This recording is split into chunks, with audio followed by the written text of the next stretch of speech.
Okay, so on this first one here, problems A and B are basically counting up your boxes and seeing what's the area under the curve. So g of 2, you're going from 0 to 2 and finding the area of the function, the area under the function. So, you're kind of drawing this in to here, and you can think about like either a trapezoid or you can count boxes, 1, 2, and then that makes up a third full box. So g of 2 is just 3. And again, you're just finding the area under the shape when you're doing this evaluation. G of 4, all right, so we're coming over here. But the thing is, it's going from 0 to 4, and we already know what 0 to 2 is. So from 0 to 2 is 3.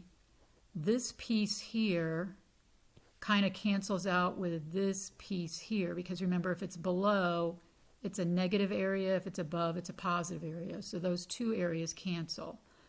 So far we've got 3 from the g of 2, plus that's going to wipe out. This is going to be a negative area, and it's a triangle. So the area of a triangle is 1/2 base times height. So the base is 1, the height is 2. Height is 2, base is 1, so this works out to be just 1, but because it's below the graph, it's going to be a -1. And then above the graph, nope, we stop at 4. So we're at 3 plus a -1, which will get you the 2. These other two questions, I feel pretty comfortable with letter C. Letter D, not quite as comfortable. Letter C, so, of the following x values, does g of x have a local minimum? All right, so if you're looking for a max or a min, you're looking for where is the derivative equal to 0. Well, remember, this is not the function g of x, this is the function f of t. So you're looking for where does the graph cross the x-axis. All right, where are the x-intercepts on the f function? Because your f function is an integral, and if you take the derivative of that,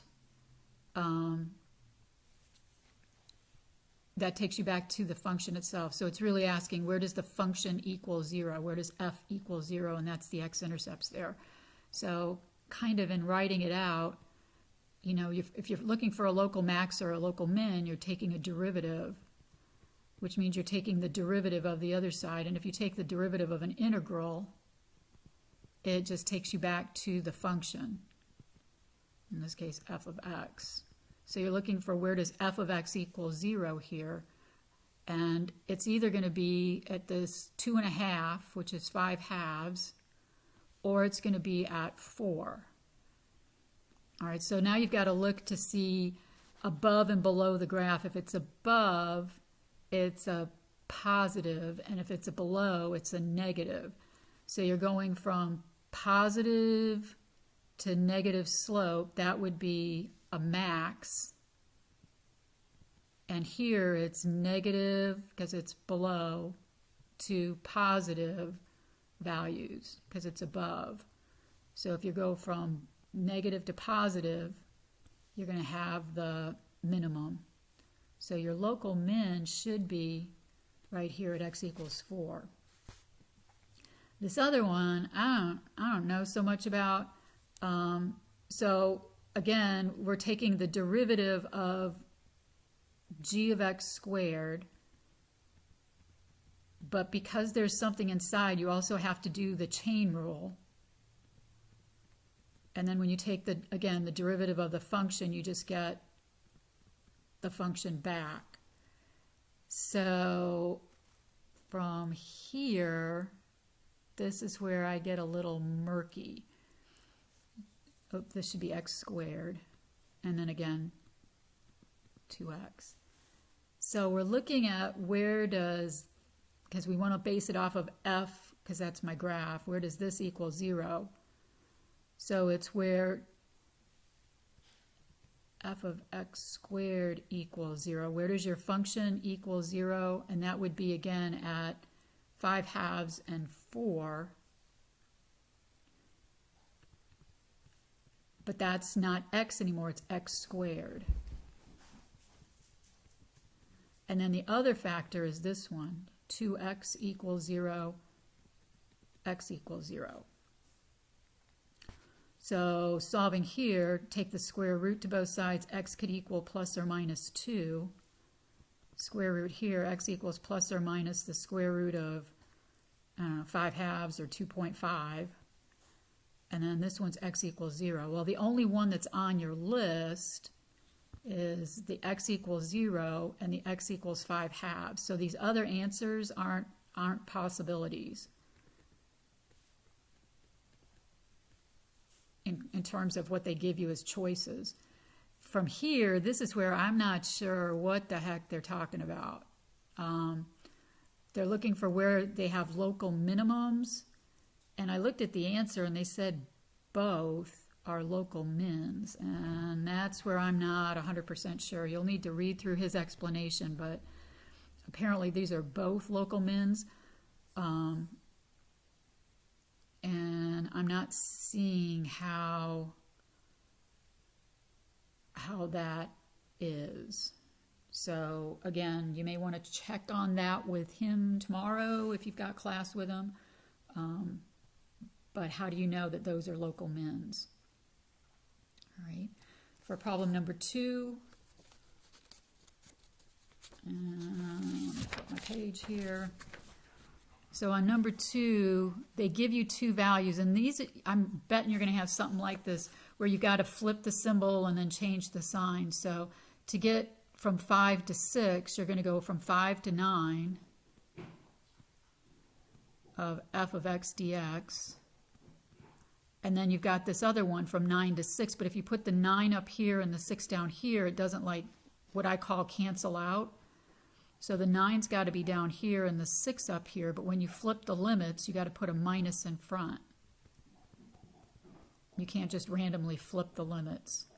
So now you plug in the numbers. So this is now going to be a minus 4, and this is still 20. So 20 minus 4 gives you the 16. That's the answer to this guy. For this one, I think this one's a little bit easier actually, because you're just going to break it up into 2 integrals. So 2 f of x dx,